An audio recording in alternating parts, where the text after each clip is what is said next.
Bang. Boom, easy peasy. So one more time to the mission statement for Cunningham Fine Arts Foundation: to advance the local arts industry by fostering commerce, access, and scholarship through the fine arts, showcases, workshops, networking events, and community services. So what's that mean is we want to give all artists a leg up in our community when it comes to these aspects: access, commerce, scholarship, showcasing, workshops. We want these artists and youth to use these workshops to better their businesses and their skills, but most importantly, their businesses. We want them to have access to a fine arts showcase like Greenwood Through a Lens, so we created it. We want them to have skills so they can better themselves as a business. So we have workshops that we have on the agenda that has not been scheduled yet. So these are things we want to improve at. We have locations to do workshops. We have instructors. We have people ready to go. All we got to do is set it in place and market it. So that's our mission statement. There are bullet points I have that I want to go over that we can definitely, we got a lot of opportunity to do better with this mission. Yeah. Yeah. So let me go through my bullet points. So we do need to restructure. Our fellow Charles was our chair. He was our treasurer, and we're going to go ahead and restructure that with the Secretary of State, and we will replace that person with a new treasurer. But also, we're looking for another secretary as well. Pam is the secretary. I want to introduce another one to the team. So today, Marissa is going to sit in for Charles as the treasurer, and Pam, she'll jump on whenever she can, and yourself as the president, Ted Phaeton, and myself as the executive director, Timothy Cunningham. Pam Singleton now is no longer Pam Adams. I guess we should get that fixed with the Secretary of State as well. She has jumped through.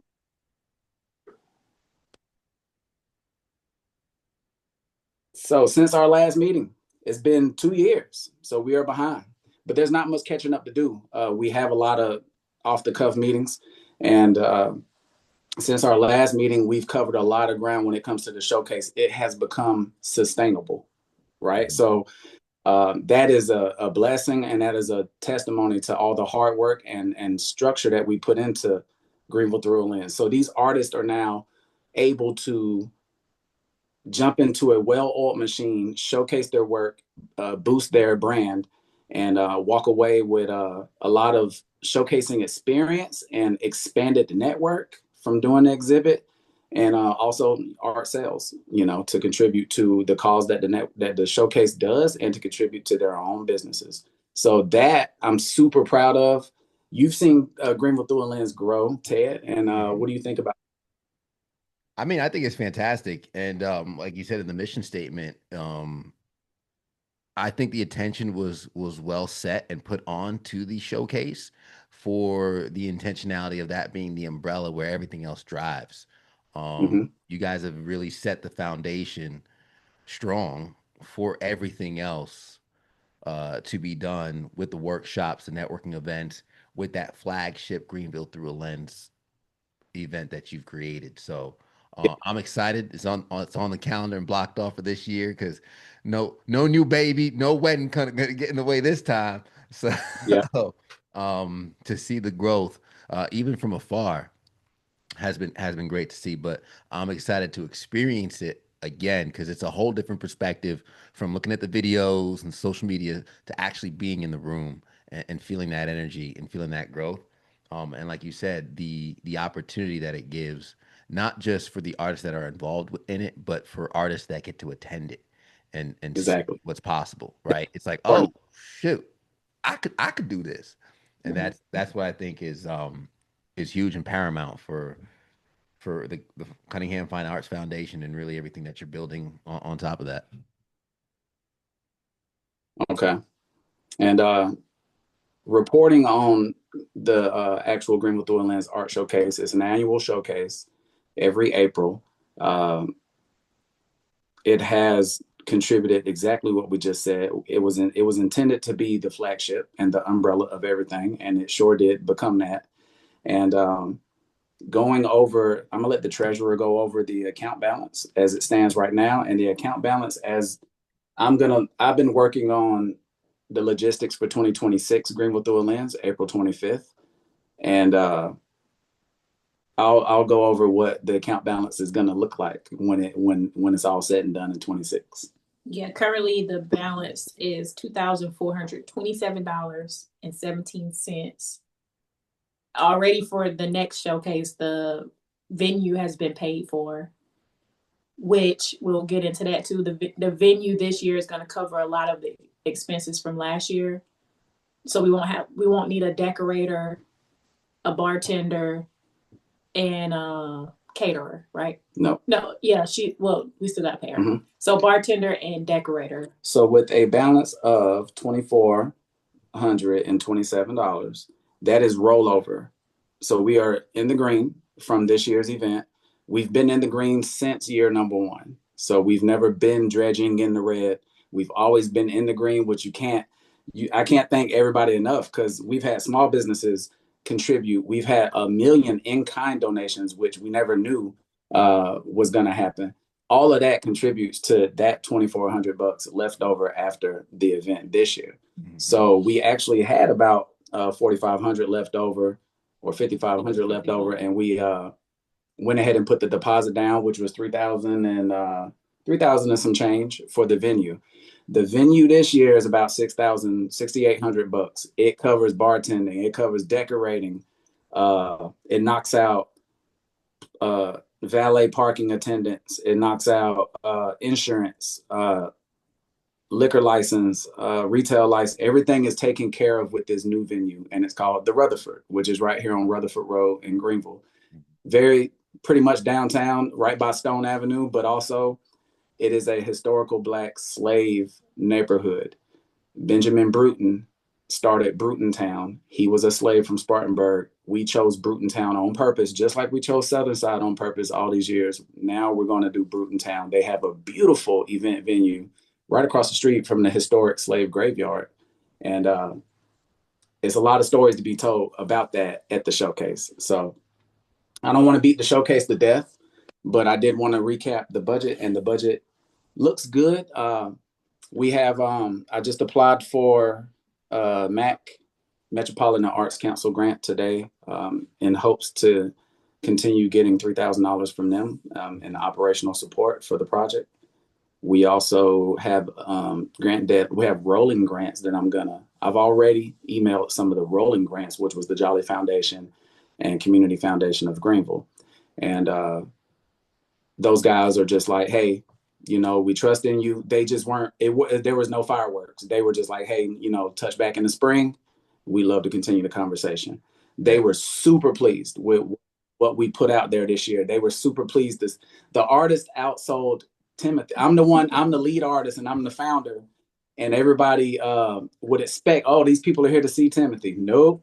Those artists outsold me this year. And so Jolly Foundation and Community Foundation just couldn't be pleased enough to see that kind of stuff going down.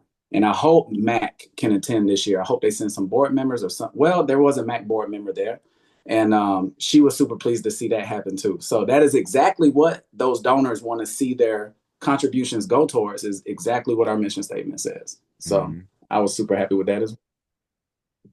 Love that. Amen. So the project update. What time? We get the mayor in there yet? Have not gotten the mayor. He declines weekend invitations to things. Because the wife.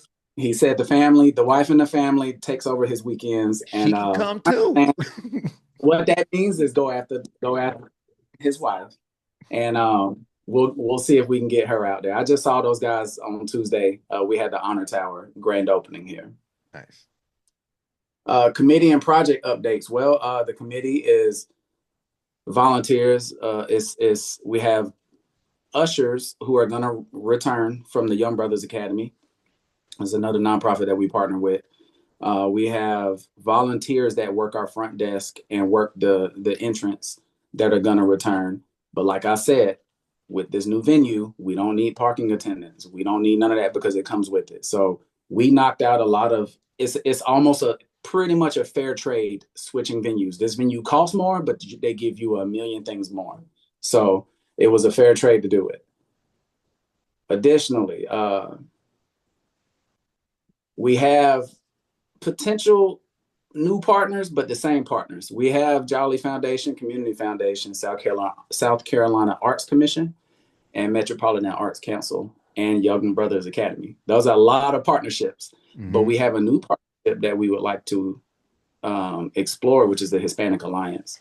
So we've briefly sat and spoke with them, and then we have a second partnership that's new, which is called the Good Art Company. So to catch you up on that, the Good Art Company, I sat with them during a Hispanic Alliance art showcase. So I sat with them both at one gallery downtown, right downtown by the Greek church. And the Good Art Company would like to host Greenville Through a Lens for 2 weeks after the main night of the showcase. So the showcase is on April 25th. Well, Good Art Company would like to host us that Monday after for 2 weeks. So what that does, stretches out opportunities for the artist. Good Art Company does install. We're going to pay him the fee so he can do install. He could do the refreshments and everything to have another reception and then have a 2-week showcase there. So that what it just pushes out, what do you call it? Exposure is what I'm looking for. And if we do have a Hispanic artist on board this year, his name is Orlando. He's going to tell tremendous stories about how Hispanics came to be here in the upstate of South Carolina. We're looking for the Hispanic Alliance to back him on his efforts, and we're gonna pursue them with open hearts, not being opportunistic, and we're gonna see if we can cross promote with those guys and touch both sides of town at the same time with them. So Yeah. I'm sure they'd be happy to support Orlando. Was there any continued discussions with Taylor Lyles with the Home Builders Association? I remember there was the Home and Garden show that they Yeah, do. They do a lot of events throughout the year. Um, I'm getting a feeling he had things come up because we had conversations going with him last year, and then it just stopped, like stop, cold. So I touched back one more time. I waited 30 days. I touched back again, but we were totally chatting, and it just went dead. So I think something came up in, I was talking to Jared Stocks, and he was saying a lot of their stuff is shifting around at Ryan Homes, and I think something like that was happening back then, and he just let it go cold. So maybe he just doesn't even sit in that chair anymore, or something. So well, he still runs the Builders Association of the Upstate. I could shoot him a note and please, yeah, and just be like, "Yo, bro, what's up?" Because that's a yeah. great. It's a tee up, you know, and yeah, I'll talk to him. And I met with him at the City Club. Him and his constituent. I don't know who she was. I forgot her name.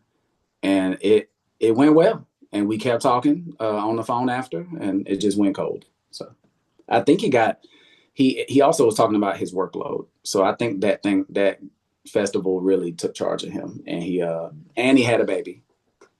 Oh yeah, Same time I was talking to him. So they were busy.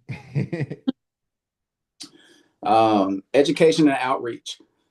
These workshops have to happen. And I wish Pam was on the call today, but Upstate Circle of Friends She's here. is Pam's here. Pam, where you at? What's right here? You see this big head globe like Jupiter. Pam, Jupiter's present. Look at that shine. Look at that sun glow there, right there. It's a reflection of the sun in the orbit, solar system. Friends with workshops. We don't have wine and design studios anymore, and I don't want. And I would love to, and I'm sure our donors would love to see us partner with people like Upstate Circle of Friends versus paying for space at an LLC like Wine and Design. I'm sure they rep partnerships, and partnering with Upstate Circle of Friends, we totally buy into y'all's mission and everything y'all veterans with the garden with the youth. I want to put in place the point I'm getting to is I need to write myself notes right now on exactly the workshop schedule. I want to do one per quarter at the minimum. And I want to have maybe Malia come through, talk about trade right for artists. I want to have the young lady that taught CAD design, the young lady that taught computer aided art at Upstate Circle of Friends. I want to, there's a mad request in my inbox for me to teach people how to do Procreate. These artists, they need to learn how to cut corners with the new technology that we have, and those type of workshops are. And what I want to do is pull funding for that. South Arts has grants that we can pull for the instructors and the equipment for that, and per diem. But South Carolina Arts Commission, Tanisha about that, but they have grant programs to look into. I will say this, so that's a good thing. Oh gosh, for the longest, trying to figure out how to provide free art for youth, primarily like middle school, high school kids, like our kids, what we did with the Black Girl Art Social. Um, uh, so if that be the case, I had reached out to Brando Zellers and asked him if he would teach like a 2-day digital art class in December during the Christmas break when kids are home. Every year, the art studio here at UCF, we try to do something while there's a cluster of kids. Sometimes there's a camp here through the Gamma Sigma Rho sorority.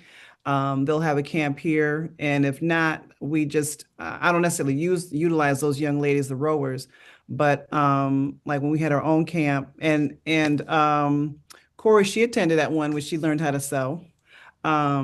So trying to start putting some class lineup for the last week of December. So usually a 2-day or 3-day, just depends on what we all got and who wants to be able to help with that. 2-day digital, which would be like the first part of the day, or it could be a 2-part. And then the other art would be just basic sketching, like just forms. Yeah. I'm looking for somebody to do basic forms, and then someone to help with also with sewing. So I was trying to get Sky, see if Sky would come in. Sky, if Sky would come in and teach a class on how to upcycle. And he does a lot of that. Trying to tie him down is very difficult for the last 4 years. That's all. Yeah, it's been longer than that, but certainly, you know what I'm saying. I don't ask nothing. If people don't want to do it, I don't beg you. I just ask you one time and that's it. But certainly Brando said he would love to be able to do that. I just got to make sure he puts it on his calendar, a 2-day digital class, and that would be for Procreate and Adobe Suite. That's awesome. Good. Yeah, some Adobe Suite. And I'm trying to get another dude, Adrian Meadows. Adrian, he's with EP and Co. He and Brandon are good friends, but Adrian works during the day. So however, that is a follow-up, because I don't want to necessarily just give kids this whole digital experience and then there's no follow-up. So my part is, if it's intentional about exposing, like, how do I navigate through this, even with AI? How does AI help to aid in that transfer, that part of digital design? My girls and I took them to there was a college tour at SCAD in Atlanta. It was so fantastic. I'm like, I want to go to school again. I can't imagine what Savannah's campus is, but the one in Atlanta. That's what I heard last week. Filling me in. No, Jonathan Pinson was filling me in about his daughter being there right now. Really? Yeah. Oh, wow. I need to talk with him. When your kids are so used to going to school and in these little, like the fine arts, and then there's these little, and then they go and they're expanded to this galactic opportunity, because, everybody who's into any kind of art, fashion on any level, Atlanta, of course, that's their hub. They're connected to so many different huge entities, Nike, you name it, across the globe. And the tour, my girls were like, I didn't know that all these things come together. Like, if you're like Corey, she likes doing her 3D art, sculpture, jewelry, and then the whole part of of all these other mechanisms all come together. Yeah. It'll blow your mind. But they don't dismiss, like Winthrop has an issue with AI. They don't dismiss the use of AI and Yeah. and the way that it's supposed to be in terms of the creativity of the individual. So I'm trying to figure out how does that work in some of the, anyway, I'm going too far off. Yeah. But anyway, yes, Most importantly, we need to, what I will do is ask you now about the likelihood of doing quarterly workshops at UCF. all right. So who's your target audience? I want adults and children to be accepted, and I want them separate. So 1 quarter, we'll do a class. Like I said, copyright and trademark. Malia can come. That's adults. When it comes to children, Procreate and adults, we can split them up and do another quarter for Procreate for children or adults. You feel me? Yeah. So that's an important one because that one is super useful for all artists of all ages. I use Procreate for murals and I use it for paintings on canvas. Yeah. It is super useful for these guys and girls to learn this. So if we seek for grants on our end as well, where we are partnered with Cunningham to pull this money through to fund you, to pay the teachers, the instructors, material, and then what we're trying to get a hold of, like through Adobe, the grants that are available for technology, for the devices, so that the software and the devices. We would keep that at UCF. So that's the part that I'm looking, and then who is helping to manage that part. I mean, I can do my end 100%. What I'll do is Marissa's our scribe today. What I'll do is I'll contact South Arts. They prefer that we speak to them and South Carolina Commission. Arts prefer that we call and speak. Don't just go on their websites and apply for these types of grants. Okay. So I'll personally speak with South Arts once again, let them know what we're shooting for. They did not like the idea of me being a lead artist and being executive director when it comes to Greenville Through a Lens, but they do love this workshop type of talk. They want us to mission statement the way we're supposed to in the community. So I want to talk to them about that. Well, can we lead part of the, and I don't want to go too much in the weeds, but part of the digital part with the youth is how to connect the youth to creative careers with their exposure to who are you holding a baby, girl? No. Notebook. No, not Marissa. I ain't talking about you. Look at, oh my goodness. Oh, Just woke up how from a nap. sweet. How sweet. Marissa, you look like AI, like you're getting ready to do something robotic. Like, have you had your biscuits today? No, you look lovely. So, like, like if the initial intent of teaching the digital platform, make it broad enough, but the spin is that it exposes kids to AI, digital creativity, yada yada yada.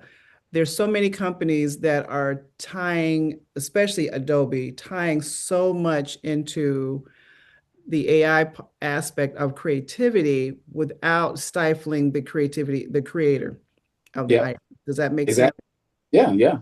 Yes. So, and from that, that'll help us to tweak some wording so that when we look for these grants, if some of the youth and adults want to get certified as an Adobe Suite instructor or certified in terms of like, this is my resume, I am now certified in Adobe Creative Suite. I can utilize. Are you guys registered at a school? No. Not like not Greenville County schools, but like Wine and Design was listed. The LLC was listed with the city as a school. So in that sense, we could pull grants that way. And I was talking to C about that one time, and it was our inaugural year, and I just wasn't ready for all of that talk. So that's a conversation to have with C, and we could see we can see because I'm thinking equipment is what I'm thinking. I'm thinking Yeah. tablets. I'm Yeah. thinking software. Yep. If you're listed, if you guys own a school, but if you guys are listed as a school, that would be We're totally not. amazing when it comes. Yeah, because they have grants. They have grants specifically for summer camps. Right. The K-12. Hmm. Yeah. You the digital art, you wanted to broaden it towards job placement. Is that what you said? Well, the exposure is we're teaching kids or youth this particular whatever so that they're looking at digital careers, those who are interested in digital careers. Yeah, because that's and they're, jobs are remote now. You don't have to go anywhere. Mm-hmm. They'll So yeah. we got So about 50. branding, marketing, stuff like that, that is huge. And if they start with We got to come up with curriculum. Is to sum this up. We got to have we you and I together need to come up with a quarterly curriculum. It's not going to be that tough, and then we need to identify instructors and identify equipment and grants needed for each one. Mhm. I'm And serious about want to do this. So I just need a written agreement that we are good to go to utilize any of the classrooms at UCF from you guys. yeah. And that would be perfect. Yep, that'd be perfect. So when you all get a moment, Marissa and Timothy, I would recommend, of course, Ted, you can be on a conversation. I would recommend that we have a meeting with our grant writer, Roseanne, Hmm. and tell her what we're looking at. Once we get that in her head, she is like, she will go, Okay. she'll go bananas. She will find. So every year we get a Kiwanis Club grant. It could be $1,200, it could be $1,800, it can be $1,000. And Yeah. so this year we took that grant and we paid for Tia Sullivan for her piano lessons. So we made sure that she had keyboards, microphones, or whatever she needed. So that equipment, like the last year in 24, that money went towards sewing machines. So we bought all the sewing machines, all the stuff for the sewing machines. And I mean, we don't use it 24/7, but whenever we need it for a sewing class, it's available. So it's Exactly. it's one of those again, it's one of those like when we apply for these grants that we know that we'll get a few dollars for, if you're having a quarterly class, we can put some of that money towards your class. We can Perfect. Okay. earmark it for that. Yeah, we just yes. But I think 10 yeah, we minutes. have a All right. meeting with Roseanne. She will find, and if you have something where um I'm done. No, I'm done. You're fine. So let's look at our strategic planning for and new business for next year, Mhm, 2026. mhm. That is a big goal of ours is to have quarterly workshops. And I'm just yearning to have those conversations with our donors. And I want to see what they're thinking and what they're feeling about our foundation and the community that way. It's what we stand for. It's our mission statement. Greenwood Through a Lens has taken precedence over everything. I'm glad it has become sustainable. Now we can really focus on what we started this thing for. So I'm eager to have those conversations. So quarterly workshops is a definite goal of is gonna happen. That's what we're doing. But it is listed as a goal.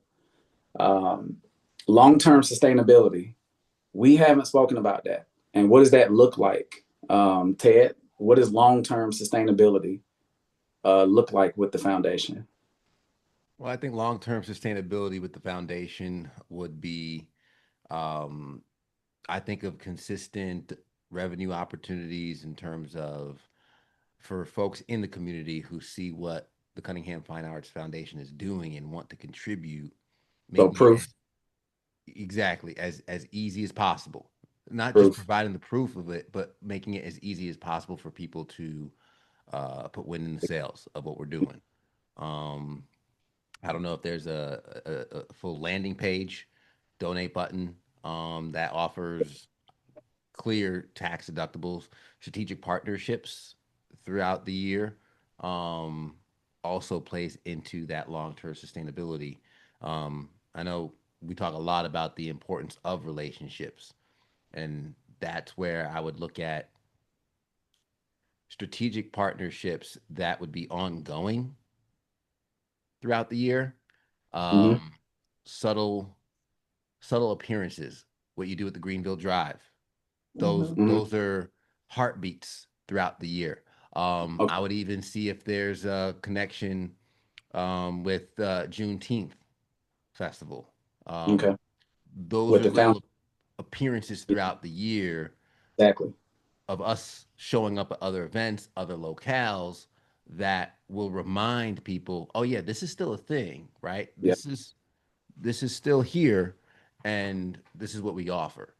Okay. I So think we're hitting that because he's painted live. Yeah, but they're hiring me to paint at these events. I need to be there and speak about the foundation, and exactly they can hire me to paint live all they want, pay me for my service, but I need to show up as the foundation and not Timothy Cunningham. So I just did 3 events this year with NAMI, with National Alliance of Mental Illness, and we did not talk about my foundation. So that's what he's talking about, and we need to get better at doing that, showing up to Greenville Drive, As the foundation. showing up to Young Okay. Brothers Academy when I speak to those little kids, showing up as the foundation and Okay. as an executive director versus the artist Timothy. Yeah. Yeah. mhm. I think the other option could be like you were talking about the landing page or the website is to have a catalog where Yeah, I'm gonna share it with y'all. Go ahead, Marissa. people can shop whatever didn't sell at the show, or they could Oh the and yes. the book, Well, we the we started that. We didn't finish the book. the online catalog of all the Oh yeah, artwork yeah. from Greenville through a lens. I started a Shopify and a online print shop where it'll live on our website after the show. We want to make Mhm. sure they come to the show. Want to make sure Yeah. they come to the show, to the event, to feel the experience. If they missed out on anything, or if they did miss the show, the artist can still benefit from showcasing with the Cunningham Fine Arts Foundation by having an online catalog with us, and commission will go to the nonprofit, but as well, the rest of the residuals will go to the artist. Yeah. Well, with that in mind too, is I remember you talking about that, and there's a huge opportunity for a specific deal for those that attend the event, right? Simple coupon code, get X amount off if you attend the event, and that coupon code Uh, gets shared at the event, right? So there's actually incentive for you to be there, but if you're not there, you see the prints afterwards. And Hmm. something simple, as long as we have the domain, we could set up a print on demand, couple t-shirts, hats, um, something physical that and it's not a merch company. That's why I say print on demand. But just like, why don't you just get all this stuff? I was like, I don't want to hold inventory. I don't want to fill bags, send all that stuff. It's just print on demand. If they like it, they buy a hat, they support. And it's not necessarily a big revenue driver, but it's a marketing tool. It's more people wear the hat, more people ask about it, and it's also another spread of attention. And baby girl just walked out of the room. Let me grab her really quick. I'll be back. Okay. Pam, what is long-term sustainability to you, Pam? Long-term sustainability, well, Ted said it. How to make sure that your mission is uh is intentional, Hmm.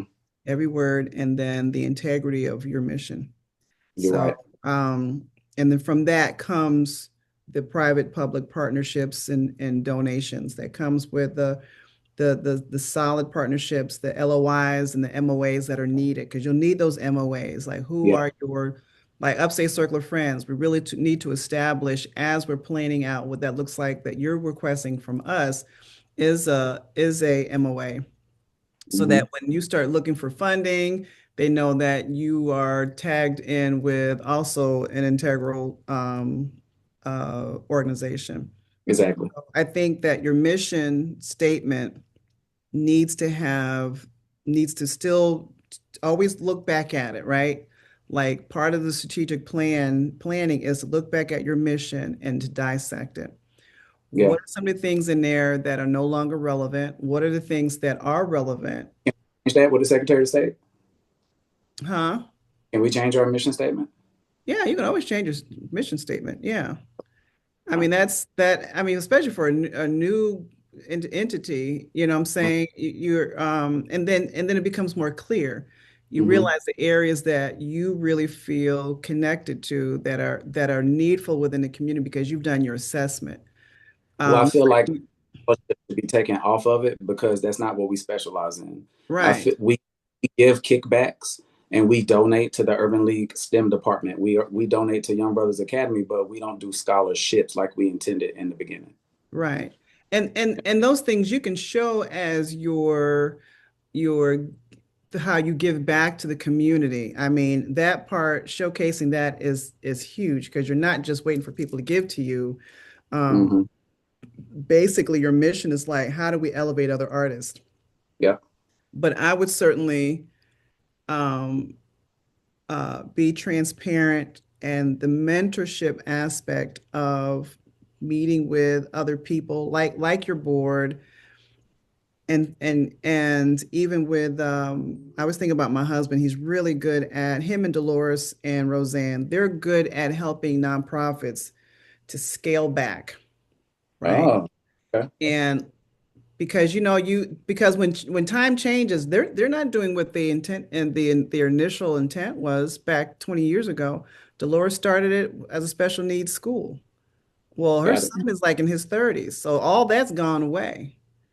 And that's okay. So now they realize that we don't want to pigeonhole ourselves into just Greenville through a lens, but you realize that it's not just Yeah. Greenville through a lens. Greenville through a lens is another operating entity under Cunningham Yeah. Arts Foundation. But so is another aspect of, so you'll be tiered with other things that are really that speak to how you need to grow as an organization and what the needs are for your community. So you're not Hmm. saying everybody needs to wear purple hats. No, they don't. They don't need to wear purple hats. I've met with them. I've talked to leadership. I've talked to schools. I've talked to artists. And after meeting with other people on a broad level, we realized that these are the three things that are missing out of our community when it comes to art for the community. So the sustainability is your partnerships will help to dictate also how you need to help them serve the community